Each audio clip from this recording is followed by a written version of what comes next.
Well, this is Shaw is coming on the show. Talk about the dangers of romantic love and what that can lead to in destroying the family. And then, talk quite a bit about what is a better way to form a family and what traditionally has been used to form a family, mainly dowry and things like this. So we'll talk about that quite a bit. Great show. You're going to want to stay tuned.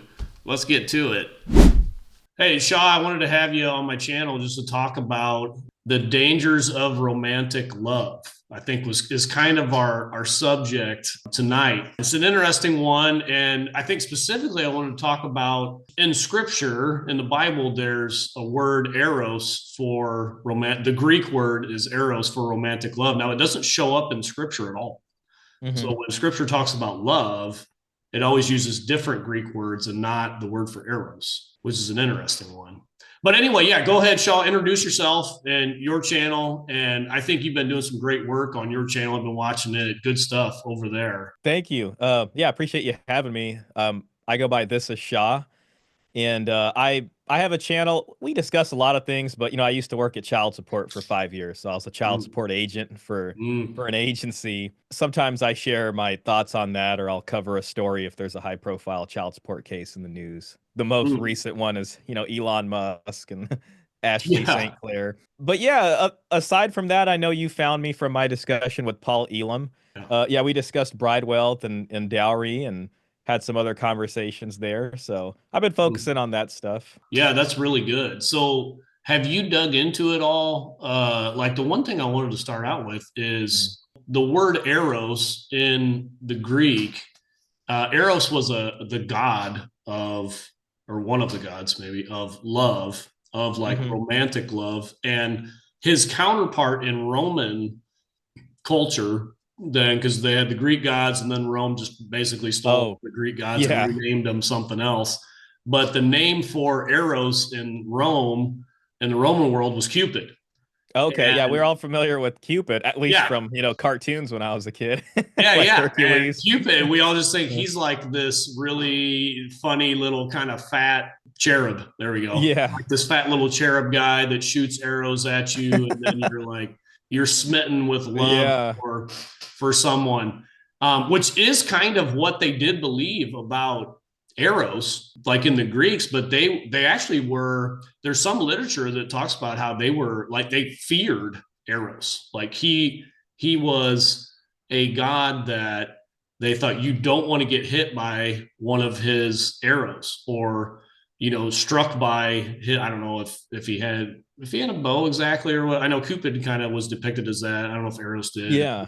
lightning bolts or whatever, but It's he did. funny. I'm sorry to interrupt, but it's funny that arrows and arrows sounds very similar. Yeah, There's probably a philologist out there that's throwing up right now with me saying that. Just yeah, yeah, that translates to English really well. Like we got, yeah. yeah.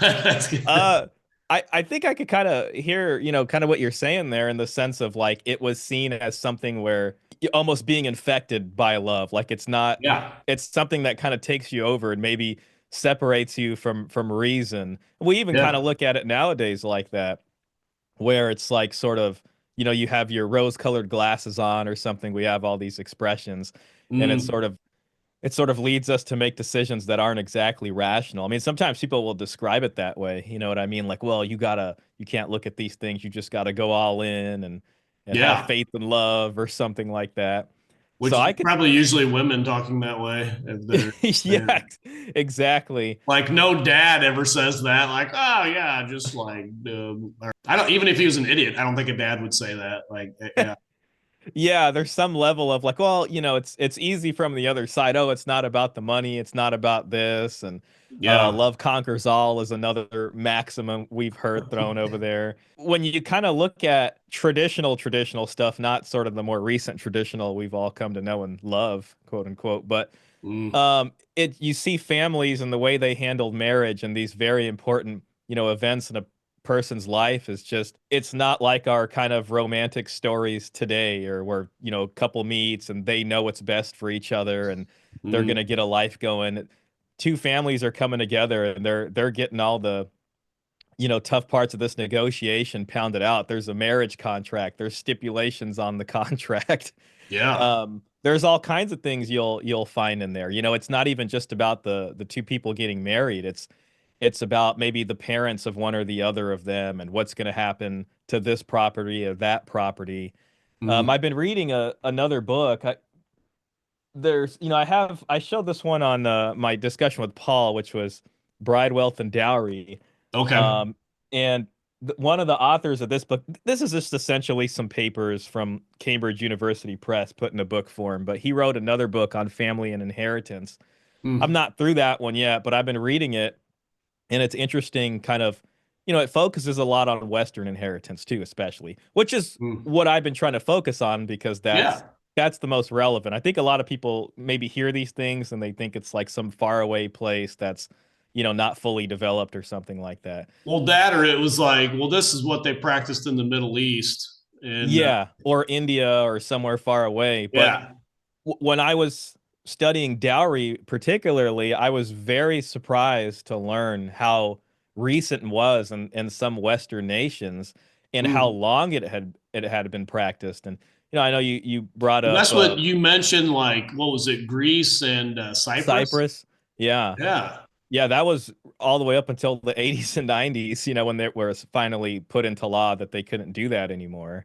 Yeah. And yeah, so I was very surprised by that, and it just made a lot of sense to me because Mm. people seem to be struggling so much with getting a marriage that makes sense or creating strong households or both parties really working together, getting the families involved in all these kinds of things, Mm. um, especially for the purpose of creating a plan here for kids that you're going to have within this marriage hopefully and giving them some good chance. So we seem Yeah. to be lacking a lot of planning lately, and a lot of that seems to be pretty much related to love conquers all and let's have faith and just take a leap of faith and say yes to So love.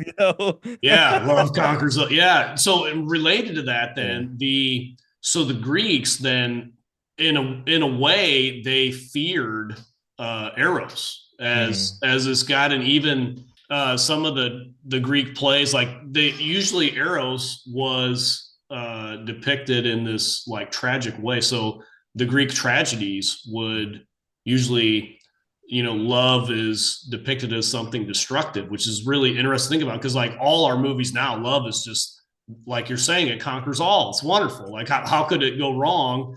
And the Greeks, love is usually depicted as something destructive. Like everybody knows, like if you watch the movie Troy with Brad Pitt, Hmm. with the Iliad, and then I think the Aeneid is the one where the actual Trojan horse comes in Hmm. that class. But anyway, you have Helen, the face that launched the thousand ships, and Paris. They have this love affair, right? He steals her away and all this stuff, and then it's a total tragedy. Like his brother ends up dying, the Hector, the whole and city gets lost. yeah, yeah, because of their stupid love affair. What's interesting about that? Well, I guess two things.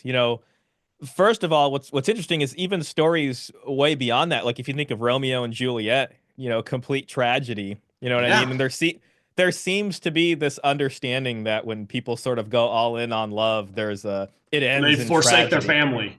Yeah.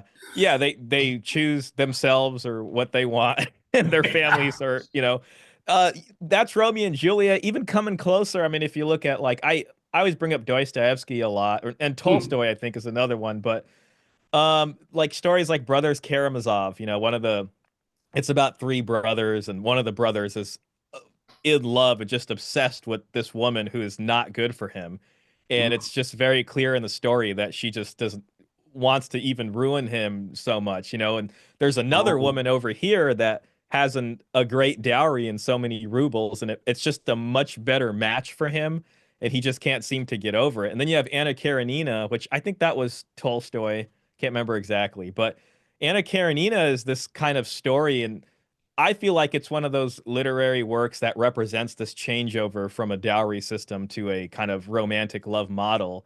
And in that hmm. story, it ends badly. It's basically a tragedy in that way for her also and her family. So Yeah. it's funny because I feel like a lot of folks back then understood that, hey, this is something that can lead to the ruin of not just people, but maybe even families altogether. Yeah. Well, and even I was looking into some, and even in some of the mythology, like the gods, you know, he's had all these gods, Zeus and Apollo and whatever. Even the gods feared the arrows of Cupid. It's interesting that you bring up the ancient Greek stuff. It's been a long time since I've read this, but I mean, maybe you've come across the Plato Symposium. So that's a work from, probably the later part of the empire there. But the Symposium is a work written by Plato, and it's all about some guy sitting around after basically having a night of drunken fun. A symposium back then was different from a symposium now, but the next Okay. day they're kind of just hanging out and they're talking about like, hey, what's love? And that's the whole book. So you Okay. have you have different folks that give their different definitions of love, and Socrates, who's obviously the main philosopher there, eventually, once he kind of discusses all these things with these other people, he recounts a time when he met with I believe it was a temple priestess named Diotima. And Hmm. Diotima is this wise priestess, and he basically recounts his discussion that he had with her about love. And, what I can remember from what she tells him, it's like completely not as flowery as like the other people that were there, talking to Socrates made it seem. And Well, she talks about, doesn't she tell him something like it's dangerous and unpredictable, so watch out? well, one thing I really remember from that discussion, I wish I would have read it recently for this, but is that I remember getting from it that there's this idea of the person who loves and the one who's loved. So there's the lover and then there's the beloved. And Hmm. I think we kind of think about love as both people love each other the same way and they're in it and all that kind of stuff.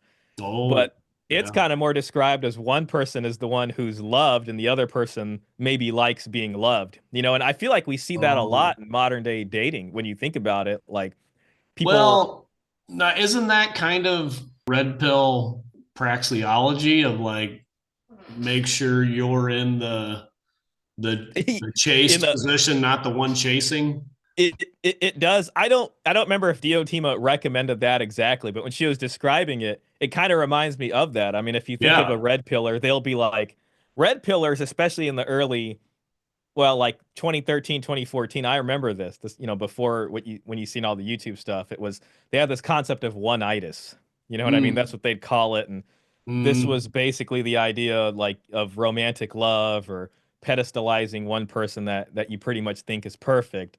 mm. And their sort of idea was you had to get over one-itis. And this typically entailed an abundance mentality or talking to other women or whatever it was. And Yeah. then it kind of evolves over into what seems to be this sort of high value man idea, which I guess uses the romantic model back at people because you're just so amazing and people just have to be with you. So therefore, yeah. But the funny part about what Diotima said, I wish I could remember exactly, but she describes love in a kind of metaphor, and she gives this sort of metaphor of Zeus, and he got drunk one night and he accidentally slept what I think was poverty. It was like poverty, it was like an anthropomorphized version of poverty, and somehow Zeus or somebody got drunk and slept with her and they had a love child. So Whoa. lust and poverty came together or something and created a child, which was love. And and the description she gives of what love is like something where you're just like, whoa, wait a minute, you know what I mean? Like it's basically like the bastard love child of these two people here, individuals, one god and one, I don't know if the other one was divine or if they're just a regular person or demigod or something. And that they're And describing as romantic love, though. yeah, I think so. I think so. I'll have to go back and look at it. But if you have a chance, look at that discussion between Diotima and Socrates. And then so he relates that to the other Okay. people at this symposium. And it's interesting because the prior definitions, there were some interesting prior definitions. Some people had pretty sophisticated ones. They even separated love that was based in lust versus love that was more intellectual and more heavenly and stuff like that, which is Mm, interesting because that book is written 2,300 years ago, or you know what I mean? So it's yeah. interesting to see Greeks talking about that. But yeah, their opinion is way different. And then you get into, chivalry and romantic love. And Well, especially where we're yeah. at growing up, and love's the greatest thing ever. I mean, love is what everybody is supposed to want and everybody should be aiming for.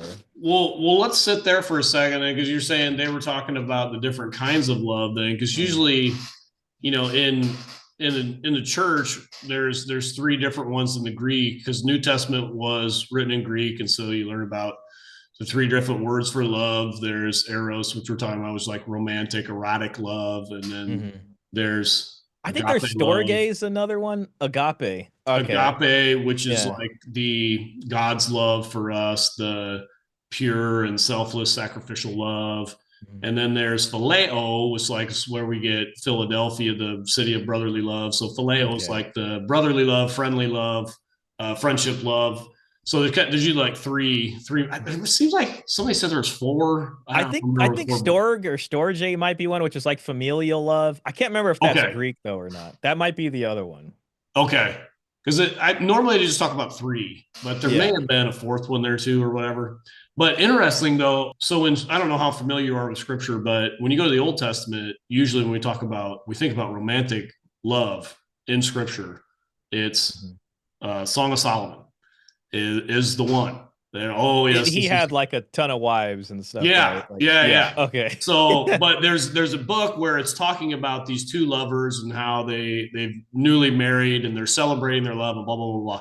So you would think they would be talking about eros, love, and so the Septuagint. Have you ever heard of that? The term the Septuagint, Yeah, that is the Greek written version of, I think it's the New Testament. I don't know if the Old Testament or the New Old Testament. Testament. Yeah, so Okay, it's the the Old Greek Testament. translation of the Old Testament that Okay, I think it got was it. like an Egyptian, somebody Mm. had it, Egyptian king or whatever Okay, had it translated.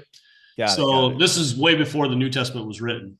But Okay. anyway, you would think that when they translated the Old Testament, you get Song of Solomon, they're talking about love and these lovers and this kind of and they would use eros, but they Hmm. don't. They're usually using agape when they talk about these two lovers and they're newly married and blah blah blah blah blah. And it's just really interesting that eros is still not used That in is interesting in because they like would the have most known back then, like they would be most familiar with what eros or agape and the differences would be, and especially when they're yeah talking about, I guess, I almost want to use the word romantic relations, but I feel like I shouldn't because yeah. it's just, but marital, I But guess you could that's say. like in all of scripture, that would probably Mm. be the most romantic place you could go. And that's Okay. what everybody would point to. Oh, the Song of Solomon celebrating romantic love, blah, blah, blah. They don't Yeah. use eros in for the love, for the word love, as it talks about it over and over again throughout the chapters of the book. So Mhm. that's just kind of interesting to me. That's interesting. Yeah, again, I'm not super familiar with it. I know Ephesians, well, Proverbs is one place that maybe describes what, like, let's say Proverbs 31 with the woman, but I think Yeah. Ephesians 5, I'm not sure, Yes. describes, they'll say husbands should love their wives like Christ loved the church. I Yes. I wonder what That's word agape. Yeah. that's exactly what I was asking you, because it sounds like that would probably be more akin to agape than like Yeah. a romantic love eros Yeah. kind of And thing. yeah, So that's a good, it seems to match what you're saying about uh yeah.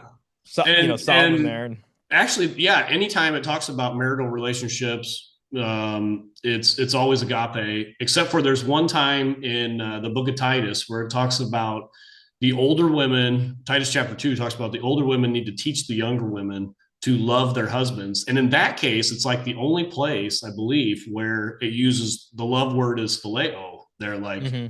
love them in a friendship type of way, that the older women should teach the younger women to do that, which is kind of, but it still doesn't use, eros is not used anywhere in the New Testament either. It's interesting that, I think there's a clue there that it isn't a kind of eros kind of love, because why would you need maybe the older generation to teach the younger that, instead of Yeah. what we know as love today is something, oh, you just love at first sight, or you just know it Yes. when it You happens. got So hit by Cupid's arrow. exactly. And the ancients knew, no, that's something you need to fear. You don't want to be hit with one of these arrows. Yeah, and it would make sense that maybe people that long ago would have that opinion. Like I think they knew what love was in that sense, but back then, maybe life was different. Maybe survivability and what Oh, people needed to do to maintain a strong household. I mean, I don't know if there was, the welfare state back then or these kinds of things. So families probably knew from examples that they saw, or maybe mm, which became encoded in legend and myth and scripture and all these kinds of things, that if yeah. you do this, it could lead to ruin. But in the world we live in now, especially modernization and the industrial revolution and all this kind of stuff, technology, it gave us so much money for a time that we can afford to make these decisions. But I really believe we're moving into a time where it's Mm, becoming tougher again. It's becoming harder again. So a lot of this old, I guess, wisdom of how families orient themselves and how families are created and what makes a strong family and strong marriage yeah. probably needs to come back right now, because it's not, you can't just go out there and rent an apartment for $300 a month or something and have your love story. You know what I mean? So we Yeah. got to figure it out. We got to figure it out. Cause yeah, Yeah. I don't know if you've watched too much of my channel or anything, but yeah, I'm a family man. I've got 5 kids. Wow. That's amazing. So, and my wife, she's a great woman. And so, yeah, I think about that for my kids. Like, well, what kind of world are they going to inherit here, with that? Because I've got 2 daughters and 3 sons. Okay. So, um, yeah, I mean, it kind of changes your perspective when you have a bunch of kids and you like want the best for them, and the kinds of ideas you're talking about is like, well, yeah, how can I best think about and set them up Yeah. for That's a life? that's a and then it's an interesting position, especially from a parent to think about. And I try to think about what people were thinking living in the system, especially when it comes like something with the dowry system. I mean, there's having sons and there's having daughters, and the Mm, way you might go about um how you raise either of them is different. But it's like when it comes to a daughter, especially in a dowry system, a father's number one concern is saving up for her marriage and putting yeah. stuff, even the mom too. I mean, there's dowry chests where, since the daughter is born, the mom is putting stuff away in the chest, whether it be Mm, even just furniture or linen stuff, and dad's saving, and all these people, they're working together to think, okay, our daughter is going to be of age someday, and we think of the language, we want to marry her off. You know what I mean? yeah. Like, And I'm gonna give and her away on the wedding day there. yeah, and there's this kind of, like even just the word proposal. Like when you think about the word proposal, I think most, like when you think about the word proposal, what do you think? Just off rip.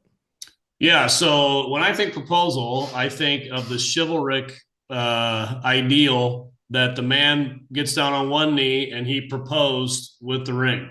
So I have Exactly. yeah. Right there on the knee. You know Is what I mean? that is that the book by Oh, that's Paul Peter Elam? Wright. I Uh, just it's downloaded that. co-authored. It's co-authored by Paul Elam. Yeah, yeah. I just downloaded that 2 days ago because I didn't Yeah. realize he wrote a book on chivalry there. So I was like, oh, I got to get that because I've done a ton of videos on my channel Yeah. about chivalry. And Well, you brought up exactly what I was kind of I mean, I was expecting you to say that, but getting yeah, down on one knee and this professing of love and I want to be with yeah. you for the rest of my life. But when you think about a proposal, not even a few hundred years ago, a proposal is, one family speaking to another, and saying, we have maybe a daughter who's of age, or we have a son who's of age, and this Mm, is what, making a proposal of like, here's a dowry amount, this is what we're looking for. yeah. The other side saying, here's our son, here's some qualities about him, here's the property we own, these are the businesses we're involved in, here's what his inheritance might look like later on down the line. Yeah. Her family is saying, yeah, this is kind of what we're involved in, here's a dowry amount that is appropriate for our family. And in this Mm, way, it's both families kind of assessing, are we in the same class or not, basically. And there'd okay. be these go-between folks, kind of like matchmaker style people who might already know a lot of this stuff. So that's how the greater society would probably find out about Oh, who's parlaying with what, who's negotiating with what. it's And different from those I kind parks they have in China where the people just hang out and like of try to not that, right? that's like a very like bare bones like market. You know what I mean? That's I the guess you most could, bizarre thing I've ever. yeah, where people are like, we want this. I mean, Now again, it's all class oriented, right? So I mean, you have Mm. people who are up here and they're doing it enough. They're not going to be out there. Those. Then you got the middle class, then you got people here, and it's very different. How it goes. But families, they do what they got to do. Yeah. But so what's interesting about that is I think that system represents a sort of check on what people would call hypergamy, right? Like romantic love and Yeah. these kinds of things. I think enables hypergamy. I Mm. think love, love with guardrails is basically what it is. It's like, it's not like your own only one other family is in your class. You exist within a class. Mm. There's a bunch of families there. And so there's some room for maybe feelings and attraction, but it's like, hey, listen, yeah, we think they'd be great, but when we look at this, some of this stuff's not making sense here. So both of these things need to match in order to make a good marriage, right? So Yeah. that's Yeah. great they get along well, but also there's this part of it. And if it doesn't work or they're not getting along well with maybe there's other families that are in a similar class that, or the same class that you can also negotiate and parlay with. So it's not saying like, hey, this is a barista at a Starbucks and this is an NFL player or some I don't know, some business magnate and that because of love they should be getting married or something like that. You know what I mean? Yeah. So I think it represents guardrails in a sense, and it's just saying, hey, wait a minute, let's think about some of the economics because, back then it's like this whole running away and let's being together thing and having kids can just end up creating people that are in poverty. Mm. And there's no apartment complexes or that have apartments for $300 where you can get a job and just pay for it and then you can do that. It's like, well, there's land here, there's the farm here, there's whatever situation they're in, and we have to think about how we're going to apportion this, Yeah. and what property is going where. I mean, marriage, just like a funeral, it represents a kind of transaction. There's a marriage transaction, there's a death transaction, property changes hands during these Mm. times, Yeah. and it sort of represents a way of how wealth gets passed down through the generations in order to ensure strong families.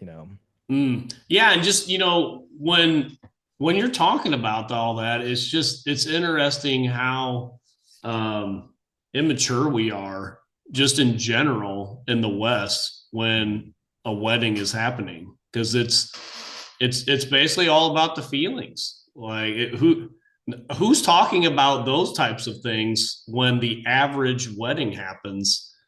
I don't know anybody that is like, I yeah. think we've been kind of spoiled. I think we've been spoiled, to be honest, and we Mm. maybe had a period of time that was just really, really, really good. So we could, our culture kind of became more individualized because people can afford individualism. You know what I mean? It's just was enabled by the kind of economy we had.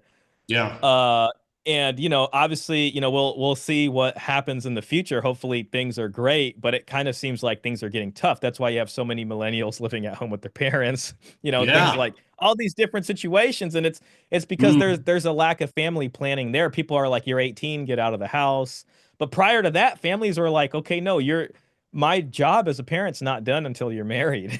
You know what Yeah. I mean? So Well, there even were these I different things. saw it just a day or two ago. There's a really well known Southern Baptist pastor. He was the president of the Southern Baptist Convention. Al Mohler was talking about how the Trump administration was going to somehow appropriate funds to helping rural families get I forgot what the funding was for, but somehow helping rural families because they're the only ones that are having kids, and or Hmm. that somehow it was related to that they're having kids in some type of numbers, so they're appropriating funds towards that. So he was talking about this, but then he said in there though they were finding when they started doing the studies about appropriating the funds and all that, but that even in rural America, people are not getting married now. And I keep I'm sorry, I keep hearing that too. Like, cause sometimes you'll think, well, in the cities it's bad. Maybe it's not so bad in rural America. But then sometimes when I hear people talking about rural America, it doesn't seem like that great of a situation. Well, and I either. think that's I hope what that's this not the pastor case. was talking about, how in rural, and he, which it blew me away, he had said it's what their studies are finding is the women are not wanting to get married. Yeah. Which I was like, oh man, I can't believe a pastor's actually admitting it. But then he kind of put it back on, well, it's because the men suck. That's why they're not wanting to get married. So I was like, oh, okay, well, there we got the See, scapegoat, so never mind. yeah. Yeah, Okay. I mean, yeah, still blaming men. Here's the thing.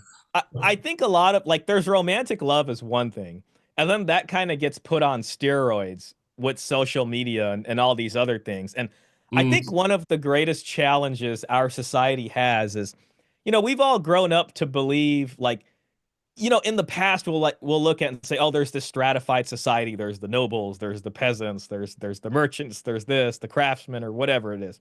mm. And we kind of live in this society where we have all managed to come to believe that there isn't really that much class differentiation or that we're all equal. Everything's good that way. Yeah, You that's know, been drilled in us since, we're 2 years old. when it comes to dating and marriage, that's one of those times where you're kind of hit with this reality of what class you're actually in, so to speak. You know what I mean? Mm, Especially, and I think it's kind of becoming more apparent nowadays, and, yeah. if you look in the past, like, the example you gave, just real quick to go to that, and this pastor kind of saying, well, the women don't want to marry the men, but the men suck. But it's like, well, maybe it's those women aren't actually in the class they believe that they're in, and they're Oh, just not being realistic about where they're at. Because if you look at the dowry system, especially, dowry leads to monogamy. That's like part and parcel with it. yeah. And what what is going to allow, especially let's say a high status man, and this goes all the way down, to be in a monogamous marriage with one person, there, especially if he's the breadwinner and he's going to make all the money and all this kind of thing, there Mm, needs to be some kind of matching contribution from the woman's side of the family.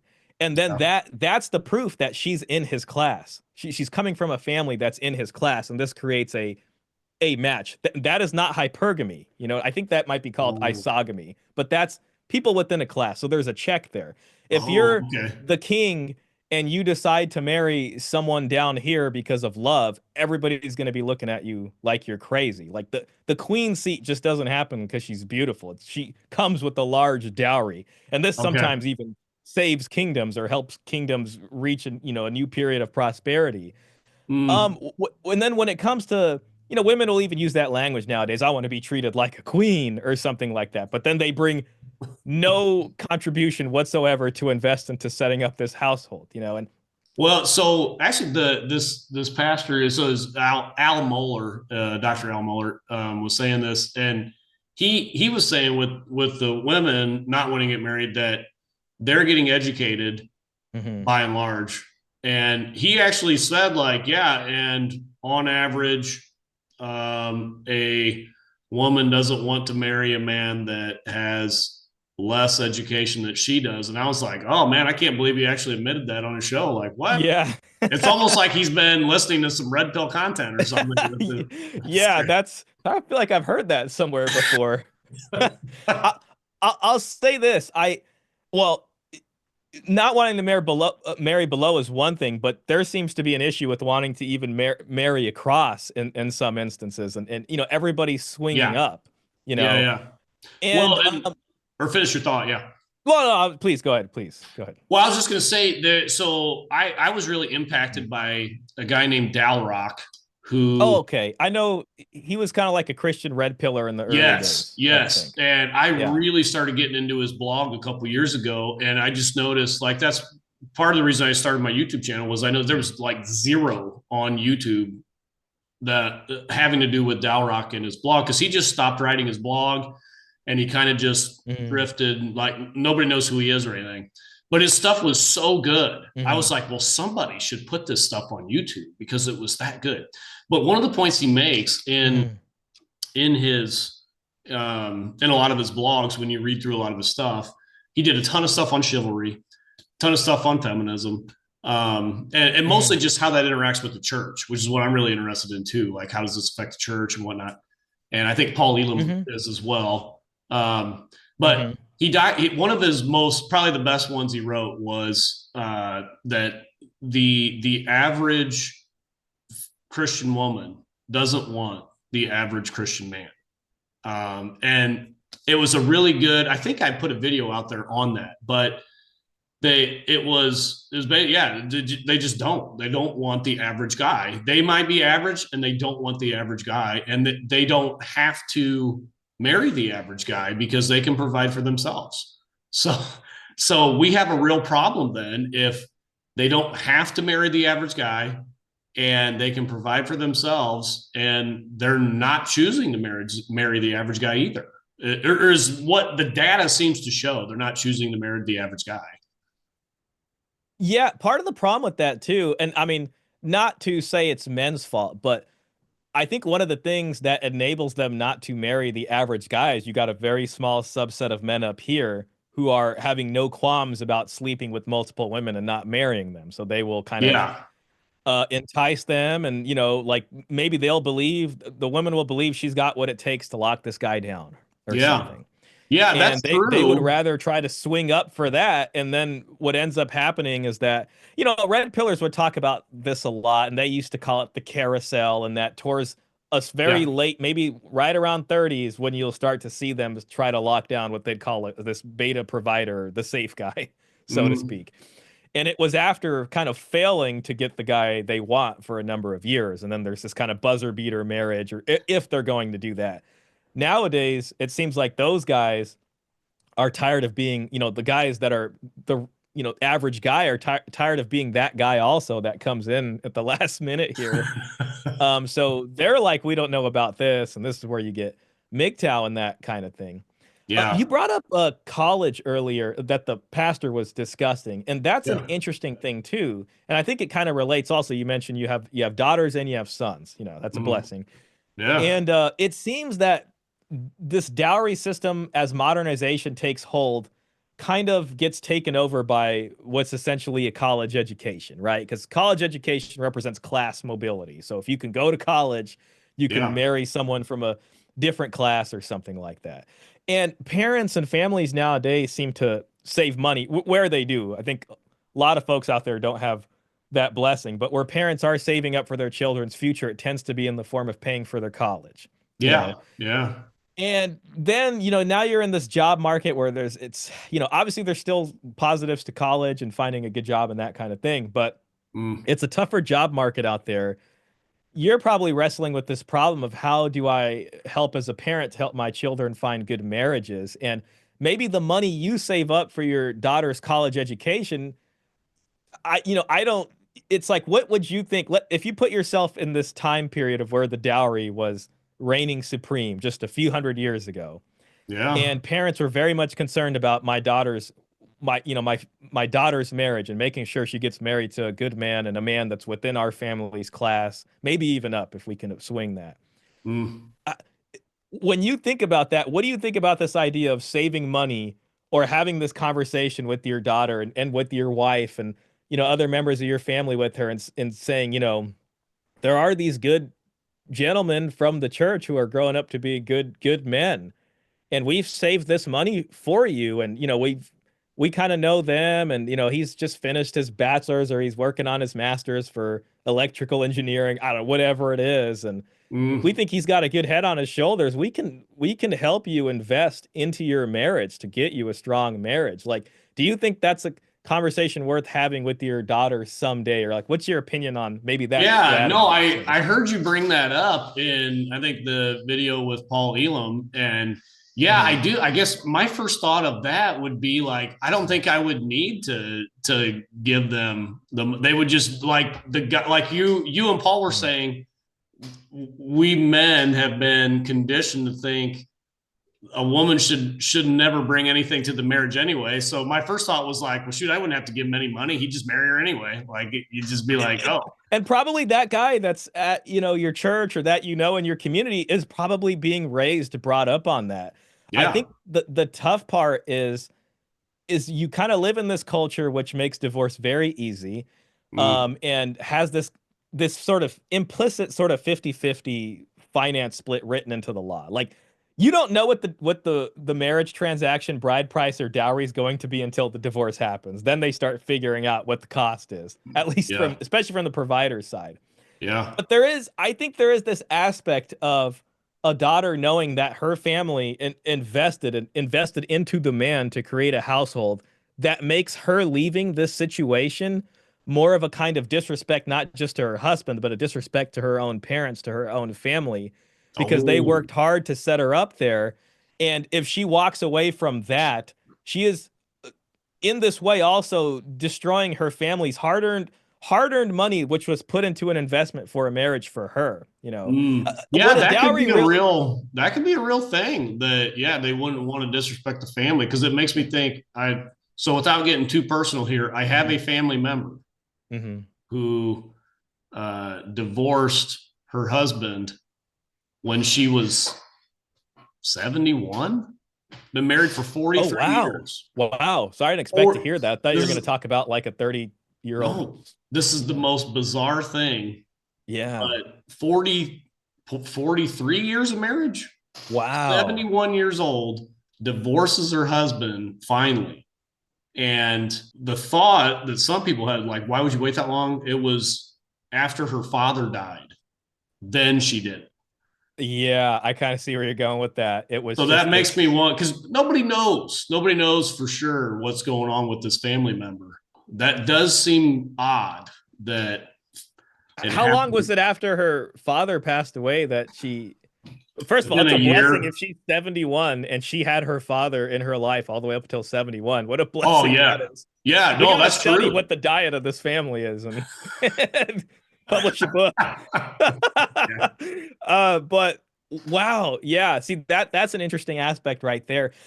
The real challenge with this too, especially, is the family law system that we're in really comes in and destroys a lot of these possibilities, because Mm, like it would suck, like let's say for you to invest into this young man, yeah. and you're like, okay, we're going to invest in this new household. Really, what a dowry is it's a pre-mortem inheritance for the daughter. So, Mm, sons might get their inheritance and they're part of the sort of family wealth when mom and dad pass away.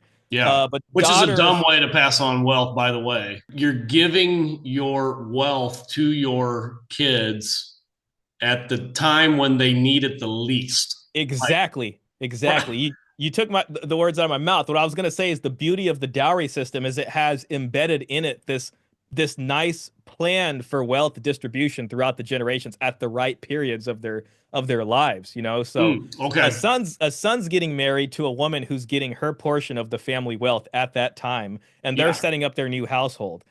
And he obviously is has to understand what his wife and their family is doing for him. So he works hard. And then once he's of older age, he's looking out for his daughters. And then he gets Mm, another boost from his parents passing away at that time. So this enables this kind of wealth transference that we don't really see nowadays. Nowadays, what we see, I mean, I'm not here to blame boomers or anything like that, but it's like you're 18, get out of the house. We only care about our retirement or whatever, and we're gonna do this, or we're gonna go sail the seven seas now, or whatever it happens to be. And there isn't this sort of wealth trans. And this is where I say we kind of got spoiled, right? Because back then, maybe at 18, you could just leave and go get a job, and then pretty soon you yeah, had you your own got a place. factory job and you could support a whole family with one income at your factory job and whatever. Like, yeah. Yeah, nowadays there's this challenge of well, okay, so you graduated and it's like a bachelor's degree seems to be a dime a dozen out here, and Mm, maybe if you're lucky enough to get the job, it's still you're looking at these house prices, and especially if you're a young man, and say the young man is expected to bring everything, yeah. uh, the And he down is. payment on the house, paying the house and all the bills and all that, taking care of the wife's needs, taking care of the children's, especially financial needs and all these kinds of things. I, Mm, I don't think, I mean, the average young man can't do that. It's not fair on the young man. And it was yeah. never like that throughout all of traditional Western history, which is why I've dug so hard into this because Well, I just, yeah, and that's why I really think Shaw, you're doing valuable work digging into that because, like, I have never heard a single thought that you're bringing up here in some of your material on Mm. like, yes, this isn't traditionalism. Men weren't expected to do this. Like, Yeah. Yeah, Good stuff. especially yeah, and especially when you read things about like, Cyprus or Greece and Mhm. how even for them, and we're not, for people who are middle class and above, even lower, they're working hard even to pay for an entire house for the new couple. So the son's Mhm. getting married and her family is like, "Hey, we have a house that like this is what we're looking at," or at least putting down on something like that. And then this creates expectations. To be honest, I think this is one of the missing keys about keeping a culture together. It's not even keeping, well, families and culture, I think, go hand in hand. But Yeah. the dowry system and this ability of families and this expectation on families to do this, I think represents these checkpoints Mm. of kind of a family demonstrating, hey, look how Greek we are. Look how Italian we are. Look how French we are. Look how English we are. And this Okay. is us demonstrating our values and our buy-in to the culture. Now, if you're a young man and you're marrying into this, and this is the incentive to be Greek and embody is the Greek values and Greek culture as you know them instead of stepping out or something like that. Like, hey, this is the deal by staying within the culture. Okay. But if nobody cares and there's nothing there, then everybody's like, well, we'll just do our best out here with whatever we got to work with, and who can blame them at that point? Yeah. Yeah, that's about what we have now. Yeah.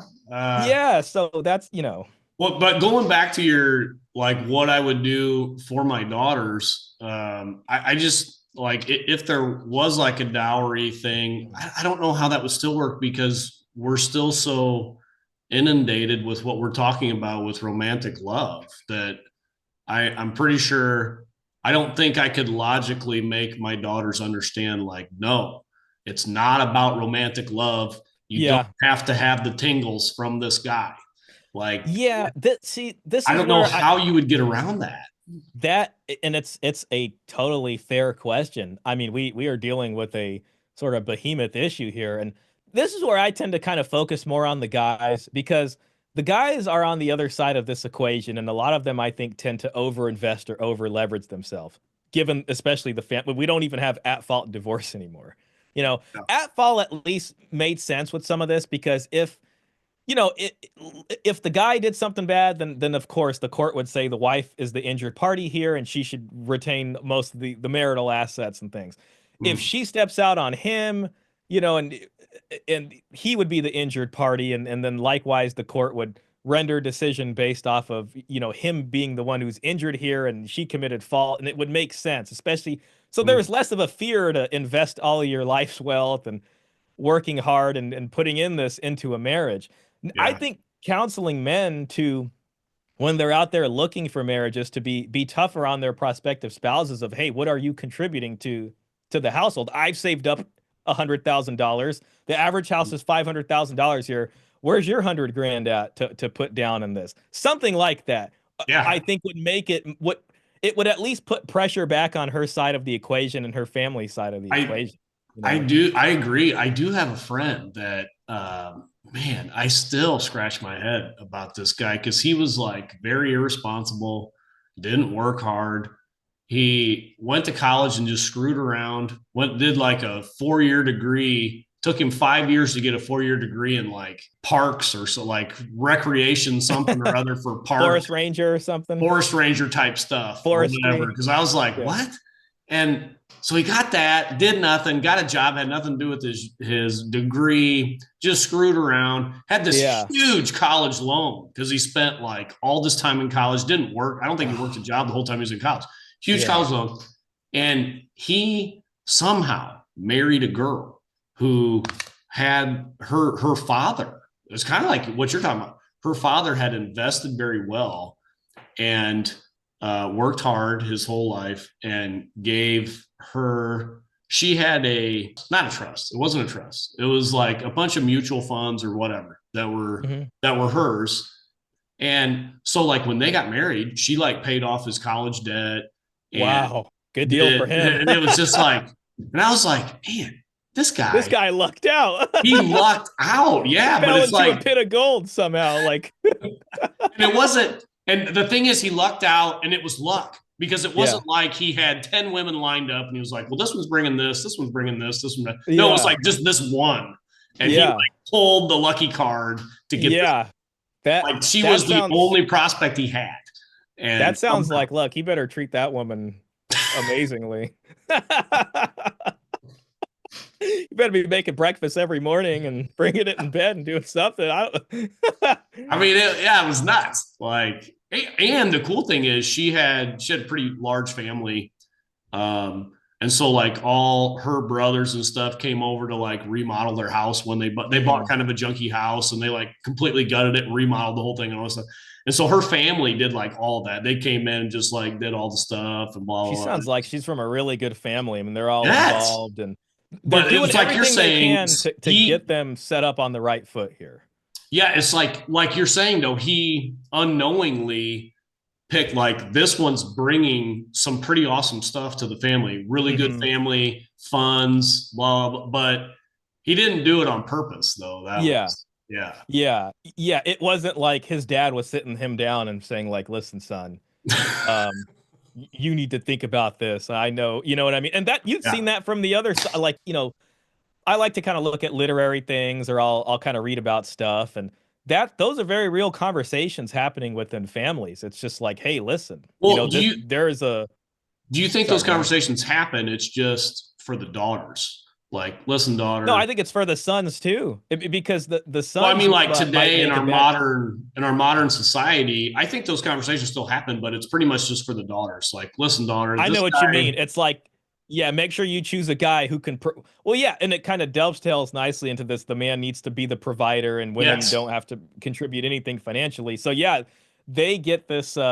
They get this kind of coaching on that end, which kind of Yes. helps maybe temper some stuff where men on the other end aren't really receiving that. It's there's another creator I really like. His name's Coach Greg Adams, and he has this Yeah. saying that men are in love, women are in business. It's taken to a but it kind of makes sense, because I think you're right about that. You do sort of hear, even in the culture, this sort of it's supposed to be like something women consider a woman's mom or grandma, kind of saying like, marry someone like that who can, provide for you and is a good provider. And Yeah. they are sort of inundated with It's that. even in the Um, notebook, th- right? Her parents, you know that book, the movie The Notebook, the romantic I whatever. saw that years ago, but I know what you're Yeah, talking yeah. about. Her parents Yeah. are like, no, this guy's a good provider. But and then her mom tells the story about she was in love with this guy, but oh, she went Mm, with the good provider and she had to blah blah blah blah. Like, but you never hear that on the other side with the guys. Like, listen, guy, I know this girl's really fun and you like her, but nah, that's not gonna like I've never heard it go the other. yeah. It's interesting because on both the men and women's side is they do get kind of shot with this Cupid's arrow and they fall into this romantic love sort of model. And Mm. even on the women's side, a lot of women seem to be falling into that and making bad decisions, maybe early on, and then maybe later on coming back and saying, "Okay, I'm going to choose that guy now." Oh, On the man side, I think there is some aspect of that also.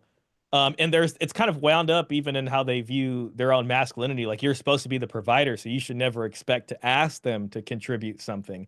But yeah. You're romantic not a real love and these man. kinds of you're not a real man if you don't do that. And the issue seems to be that when they're creating these things based solely off romantic love, it takes them to about 5 to 7 years. But when it comes to a lifetime monogamous committed marriage here, Mm. they're traditionally from the longest all going all the way back even to ancient Greek times, but all the way through even United Christendom, all the way ancient Rome, all this stuff, there were very real considerations taken in. And Yeah. marriage contracts are we don't even really have marriage contracts, we have marriage licenses, and then you have the state family code kind of represents your contract there, which you had Yeah. James Sexton, that divorce attorney, who said most people don't even actually know. It's like signing a contract that you haven't read because you don't know what it Well, says. but he talks about how you Um, can't even really read it. I mean, it'd take you 3 years probably to read everything that's actually in well, that. he's right about that. Listen, I could tell you this from working at child support. I could sit here and read all the family law codes, but then there's this other aspect of seeing how the courts actually implement those codes and then looking at case law and seeing what decisions are, how it's interpreted, how it's enforced, how it's put forward. And sometimes that's kind of different than what if you're just reading the code, you might not know what that means exactly until you see how it's used in court. So yeah, he's right. I Yeah. mean, you'd probably almost need a law degree's worth of education to be able to really understand that in the first Which is place. crazy. But that, I mean, we don't really have marriages though, right? Like if you and I, if I wasn't married, if you and I wanted to get married as heterosexual men, we Okay. could go down and get married. Uh, Oh, okay. That's what you mean. and we could be legally married as a same-sex couple, not even being homosexuals. We could be heterosexual. And Wow. I never even that, you're right about that. I never actually yes, thought about that. You're right. When we you could think of go like, get legally married. If I wasn't yeah. married right now, we could do that. And that would be a completely legal marriage. So, what is legal marriage? Nothing. I'm sorry. I'm just imagining two guys trying to do that for some scheme, and I'm trying to Well, figure there's out a what like movie the about scheme. that, I think, isn't there? I think there's a movie out about There that. might be. I haven't seen it, but that sounds like a funny movie. But it's funny, but it's actually sad because Be hilarious if you had two guys and you had two women, and both of the guys are legally married and both of the women are legally married, but they live together and they're actually with the other man and the woman. So if a divorce or something ever happens, both of the men are providers, and then maybe it's not that terrible unless one makes way more. I don't. I don't actually know what I'm saying, but you're right. All kinds of wacky things can kind of happen looking at it now. it's Well, that's why it's nuts. Like I tell yeah. my parents are good. They're like marriage. You must sign the legal contract. Blah blah blah blah to be. And I'm just like, well, two men could sign that contract. And so what does that contract even mean? Well, they're not married if they don't sign that. Yeah, but what? That's a great point. Here's the thing, that's interesting to me. It's like there is supposed to be a marriage contract. There always was marriage contracts, between families, marriage Yeah. contracts, and those would be recognized by the law if somebody broke them. And you can put a lot of different things in these contracts. I guess Mm, the closest thing would probably be a prenup now, but the thing is that the state family code really supersedes a lot of things. So you can't sit here and say there's going to be no child support or something. They're going to say no, too bad. But there yeah. was that, and then there's the covenant marriage, that kind of takes care of the spiritual side here, the religious side of things, and both Yeah. of those things work in tandem to make this happen here. And there's actually once where I was calling some churches because I was trying to figure out. I just started calling some locally in my area and just asking questions. They're probably getting annoyed with me, but just like, oh, do you guys marry folks without having them to require like signing getting the state, marriage license and all this Yeah. kind of stuff? And What they a lot say. of them were just kind of, a lot of them were, a lot of them really didn't understand. They're like, well, what are you talking about? If you don't do that, you're not legally married. Like it wasn't really. I don't even know if they're necessarily against it, but it just wasn't an option. Like it just sounded crazy to them. You know what I mean? Like, well, why Well, would you do that? You're not actually, I've thought it's about just that like, too. Like when I got married after our ceremony at the church, the mm, me and my wife and our two witnesses, like my best man and her matron of honor, and the pastor all signed the marriage. So I think there was five signatures on the marriage license. But then mm, we went and filed it at the courthouse. So I thought about that and I was like, well, I guess if you didn't want to be legally married, you just wouldn't file it with the courthouse. You just go throw it away or whatever. yeah, yeah, that's true. And then nobody would be any wiser for it. Yeah, I mean, look, and then I started calling. I can't remember if it was the Department of Public Health. There's these other departments here that oversee all these merit certificates and stuff. And I was asking them. I was like, hey, I'm just curious. Like, if a church or someone participates in a marriage ceremony and they don't use the license, is anything going to happen? And they basically told me, well, you're not supposed to do that, but no, we don't enforce anything. Like, so they didn't say it was okay, but they said they weren't enforcing anything. So I was like, oh, okay, I should get these two folks on the phone here, the church folks and these people, so that they know they can do that and not get in trouble. Because I'm trying to figure out, like, is there something in the background here? Like, if they find out churches aren't doing this, are they gonna like lose tax exempt status? Is somebody gonna come down on them hard? I Oh, don't think well, so, but I wonder. well, that's a legit question to start asking because I think there's more and more Yeah. men that are going to say, I totally want to have a covenantal marriage, but I don't want to have a Yeah. legal marriage. But I talked to Stephen Yeah. Baskerville. Are you familiar with Dr. Stephen Oh Baskerville? yeah. I interviewed him on my channel once. Yeah. I know 'Cause I, Dr. Stephen Baskerville. yeah, great guy. I had him on my channel, and we were specifically talking about what can the church do with the state of marriage as bad as it is, and he had Yeah. some thoughts there. But the one thing I thought that he said was really profound was if you don't sign the legal marriage contract, he said he didn't really think it Hmm. mattered because I thought well Yeah. if you're brought into court for alimony, you can't pay alimony if you're never married. And he said, well, Yeah. No. they'll just tack it on to child support. So he said he didn't really see it making that much difference. There is sometimes a pseudo sort of alimony in child support, and t so technically the state has a guideline calculator which determines child support. However, if there is the courts do have the power to deviate from this calculator, but they have to give reasons, and that needs to be written in and filed in, with that order of Mm, why they ordered that deviation. I will say okay. this though, I still think it's a better deal not to be involved in that with the state contract. And I would take that risk of having a inflated child support amount, which I think is unlikely to happen for most families, depending. I don't want to doubt Yeah. Dr. Stephen Baskerville on this. It's possible. But I will say that what you get from the state marriage contract now versus what you got before is a hell of a lot less.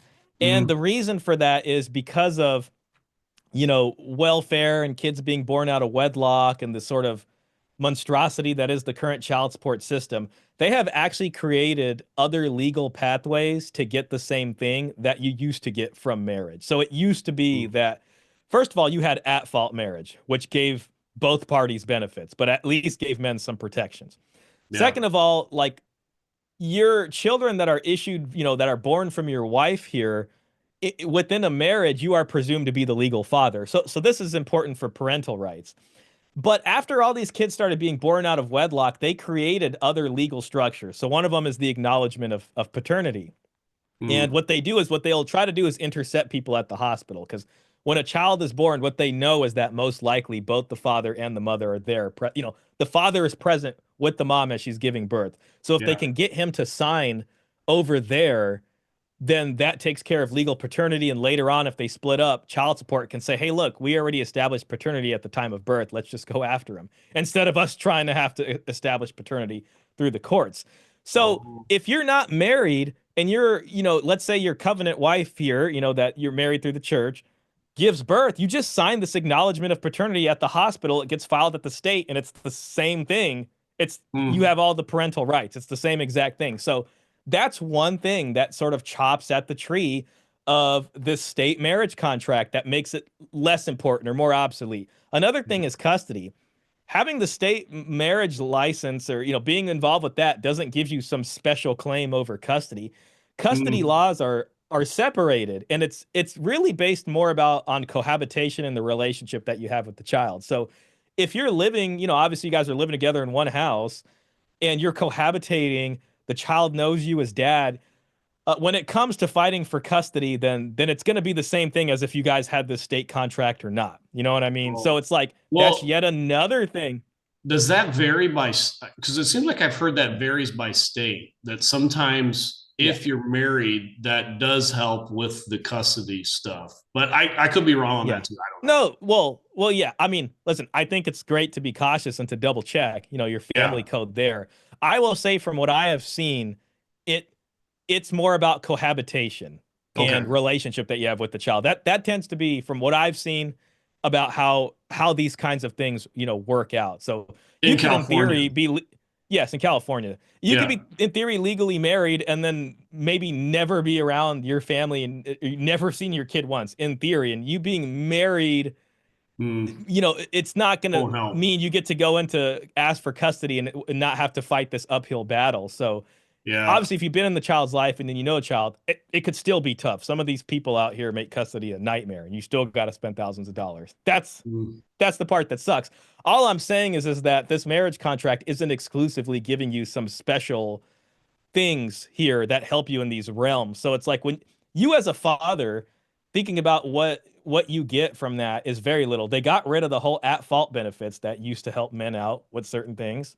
Yeah. Um, the paternity is completely outside of marriage now, so it can be established outside of marriage, and custody exists outside of that as well. So Mm. that's all I'm saying is that they've created these other legal structures that kind of make the not the original true traditional marriage contract that existed back then, but the more recent state license, marriage Yeah. uh thing less important, at least to someone like me. But I don't think a lot of people realize that. They just think, oh well, we should be married and it's good if the Well, state I don't recognizes us as think being I married. don't think they should call it a marriage license anymore. I think they should call it a romantic feelings partnership. That we're forming, going back to Eros and Yeah, romantic love.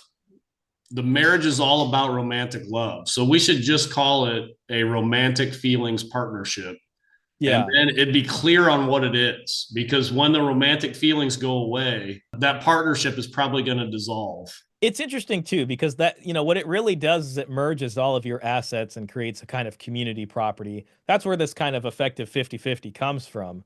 Yeah. And it's like when you even look back at the dowry system, uh, a dowry is really an endowment to the wife, and it is her premortem inheritance. So in the event that a divorce did happen, or let's say an annulment, if it was in United Christendom, but prior to that, there were divorces that occurred. Mm. Um, she goes back with her dowry. You know what I mean? It's not like the husband. People kind of went back with what they brought in. Now there could be now when you have children and depending on that, that could be a little bit different of how things get apportioned. But for the most part, when a split like that did happen, her dowry is hers. So it's like you guys are married for 2 years, 3 years, it doesn't work out. Yeah. You don't get to take any of that as the man.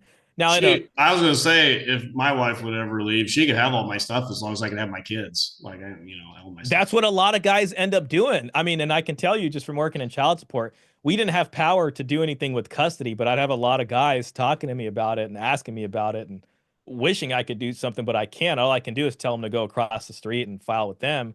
But Mm. that a lot of guys are, obviously parents love their children, and we tend to forget that fathers love their children probably more than life it's anything, right? They're Yeah. going to be willing to say, "Hey, I don't even care. I know this is a raw deal. Take all the money. I don't want to fight you for it. I just want to see my kids." So a lot of guys end up in this kind of hostage situation. You know what I Uh, mean? that's Um, yeah. That's Ben bad. Hart, Ben Hart was this guy that Pearly thing. She interviewed this guy, and Elon Musk had kind of reacted to this kind of viral story of his daughter saying that the father wasn't there, and then Ben Hart, he has a YouTube channel.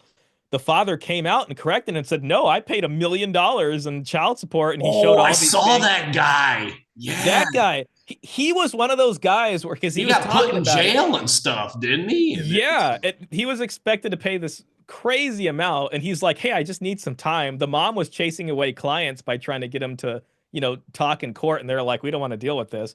But mm, he said basically that in the beginning, he was hoping for a smooth divorce, and he just, wanted to be able to make things smooth, probably, be able to see his kids. So he gave her most of the assets in the marriage and offered and signed what was essentially a raw deal, and then it just got worse and worse after that, yeah, I remember stories like if he Yeah. wouldn't have given so much on the front end, then he would have been able to like pay his maintenance payments Yeah, he and would not have go at to least. jail. That was the thing. So yeah, a lot of guys do take this kind of approach, and I get it. Hey, I get it. I get why a guy would do that. This is Mm. where I really think emphasizing the negotiation from the beginning is something that men need to remember how to do. I think, yeah, you're probably right that we are going into a different time period here moving forward. It seems almost necessary. I mean, I walk around and I look at the cost of houses and things, and I look at what people are making, and God forbid people are coming in with a bunch of debt to begin with. Forget about a dowry. A lot of people are coming in with debt and all these kinds Mm. of things, whether it's college loans or all Yeah. this kind of stuff. Eventually, if people want to make houses, they have to be able to figure out a plan for how we're going to do this joint venture, and Well, I yeah, sorry, go on. do you think that that may drive even fewer marriages if the number, like this Pastor Al Mohler I was talking about that was saying the women aren't getting married, they're going to college. So they're coming out of college probably with a lot of debt. Yeah. And then they can't find guys that want to marry them, or they can't find guys that they want to That they marry. want. Yep. But those guys probably, if they got any brains at all, don't want to form a financial partnership with somebody that has a ton of debt. So Yeah. that could cause even fewer Yeah. marriages to That happen that than, is that is the whole tough part about this. And then it gets even worse, when you look at the laws and the risk you're taking. So it's really rough out there. A lot of people have not planned for their future. A lot of people's parents have not thought about, their children's marriages in this regard. And there's another problem, and I'll admit it too. Like, I think there are a lot of families where both people work and it works, but it like this straight 50-50 down the line, if you look at it from a marriage transaction point of view, mm, there's really no necessity for a marriage transaction if you guys, let's say you guys are both making the same amount of money and contributing the same amount of money into creating this household. yeah. There is no marriage transaction needed, but there are two incomes needed. In that case, especially with the laws we have, it's almost like that marriage can dissolve at any time and nobody could really be that mad about it because, well, I've paid for everything up until this point for my share. You've paid for everything up to this point for your share. It's almost Mm, like there's no leveraged investment there. Though I will say it still feels fairer than what a lot of guys are putting themselves into sometimes, but this is where this dowry system still makes sense. You know what I mean? Because she's going in and she's probably doing more household bound activity, not working out on the field or something as whatever compared to what this guy's doing. This guy's bringing in a lot of money. yeah. They're putting in some investment in the beginning. And there are challenges here. I mean, back then before the industrial revolution and modernization, it was a lot easier to tell probably what the income trajectory or the wealth trajectory of two given people was going to be. As you Oh, start to get college and all these kinds of things, you start to get this sort of rags to riches, this sort of mm, class mobility deal. Everybody wants to be upper class or view themselves that way. mm, But again, I'll say again, I think nowadays we're kind of flying into this kind of turbulence where things are more challenging. And I think if families can work together and try to revive some of this or remember some of these principles, it doesn't have to be the same thing. It could be something totally new.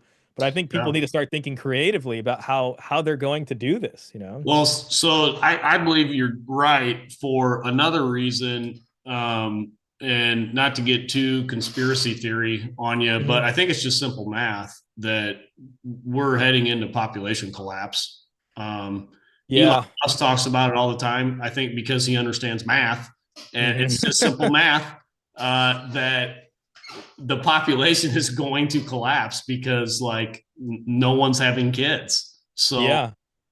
I think Yeah. that's going to pose real problems for the way that we've set up modern society, where all of our social systems are set up for more people at the bottom, fewer people at the top. When the pyramid gets turned upside down, then I think we're going to have a period of some real problems Yeah. until, because I've talked to my wife about this Hmm. some, even for like, I don't know if our kids were necessarily experienced the big problem that's going to happen that I think just from simple math is going to happen. Hmm. But I think there's going to be a lot of turbulence, and then things will straighten out.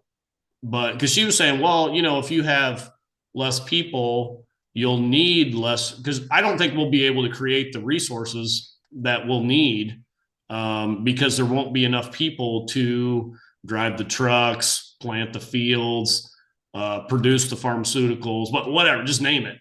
That there's going Yeah. to be so many fewer people to do those things. And she'll say, yeah, but there'll be fewer people needing those things. So I was like, yeah, I think that's true, but it's just the time period between the bulk here and this transition that's going to be the rough Yeah. time to be in. Yeah, I think about that too. I mean, one of my friends just had a baby a few Okay. weeks ago, and I think like maybe it will be a much better time for them as they come of age if they do kind of go through this tough period. And I'd like to think that, but I do kind of see your point that, we live in this sort of globalized world. Mm. It seems Trump maybe is trying to pull away from some of that, but we have these very complex supply chains and this whole system of, if I go into my kitchen, I got things that are from all the way on this side of the planet and that side of the planet and this side of the planet. Yeah, All these different items that we use every day which is are awesome. dependent on these supply chains that are coming from all the way over here. And there's these huge, manufacturing processes, and they're all dependent on different parts of the world doing their thing. And Yeah, it's like if we which is wanted to bring, awesome. This is yeah, awesome it's stuff. beautiful. It's a new level of complexity. I mean, I don't know if Awesome. human civilizations ever reached that before. The Yeah. question is if there's this huge population drop, maybe how many of those supply lines get disrupted? Is it now better to bring some of those things back home? That Mm. would take a certain amount of time to get set up if you're going to do that before people can start to benefit from it again. So there might be interruptions in a lot of the systems we have if there is a steep drop in population too fast, probably. Though I'd like to think maybe there'll be this new age of prosperity if there's, a lot less folks around. Sounds terrible to say, but you know what I mean? Like, Yeah, well, that's what people think, but I don't. So people are a resource as well. So yeah, labor value. Yep. yeah, so it's like if you don't have the people to do these things, plus like our whole financial system is leveraged on debt, That's, and yeah. that debt is forward looking to a a larger population. Yeah, it's based Just off of a in very growth. simple terms, it's looking forward to the population growing and then that debt being leveraged more. Yeah. That population doesn't grow, the whole financial system is not going to work. It's Yeah, I tend to think this is probably why. I mean, I don't, know about this stuff exactly, but I think this is probably why immigration tends to look favorable, maybe to folks on the top sometimes because they're trying to get more labor value in or something. And yeah. but then you Well, need more that's people. You need people consuming the things being made. I mean, all this stuff is interconnected, and that's it. kind of I wonder why sometimes why it seems like nobody can get the immigration thing, the well illegal immigration thing under control, and I wonder why if the people at the top are just like we don't care how we get these people in here, we just Yeah, have they to do have it on people. purpose. It's like turning a blind eye.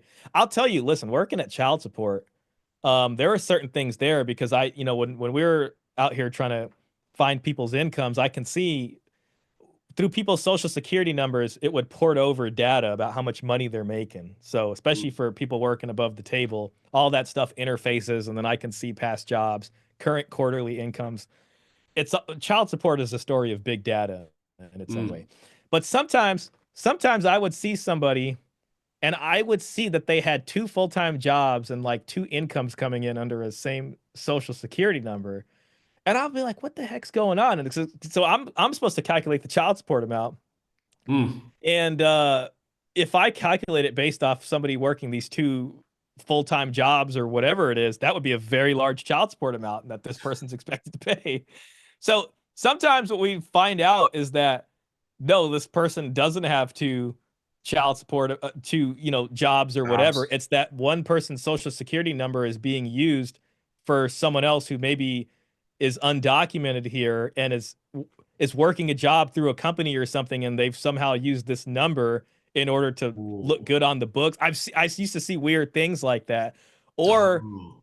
yeah, or it would just be like it was. There were very weird things. There are very weird things like that. So Okay. sometimes I do think there is this kind of blind eye being turned in order to do something like that. But yeah, it was a strange thing. Mm, Sometimes when we'd see that, we'd even have a checkbox in the system to mark as fraudulent. So if you mark that as fraudulent, then the system would know, okay, don't pay attention to this. Something's going on here. And I'd always kind of wonder what happened in the background. But the mm. limits of my job was just, hey, just look at this, try to figure out what it actually is, and go from there. But there was always this kind of thing in the background. But anyways, yeah, that's kind of an aside. So, I don't know Yeah, that's what's it. going on out there. It's a Yeah. mystery on some level. Yeah. No, that's good. Well, thanks, Shah. I mean, I think we probably end on that, but no, this is a good conversation. I'd like to meet again Yeah. sometime and talk about it. But yeah, romantic love. Watch out for those Cupid arrows. It's Absolutely. it's And think not as about saving for your children's marriages. right? Especially if they're small. You got time, okay? Yeah. Well, this is Shaw. Man, good stuff. Really, really good conversation. I liked talking with him. And we got to get this romantic love stuff out of here. We got to form our families based on something way better than that. And we are going to start doing it in the future. I think what he's saying is true, that people are going to start doing this more and more, and we will. We'll get it turned around because Christ is winning. He is building his church, and the gates of hell will not prevail against it. Until next time, this is the Postmillennial Man.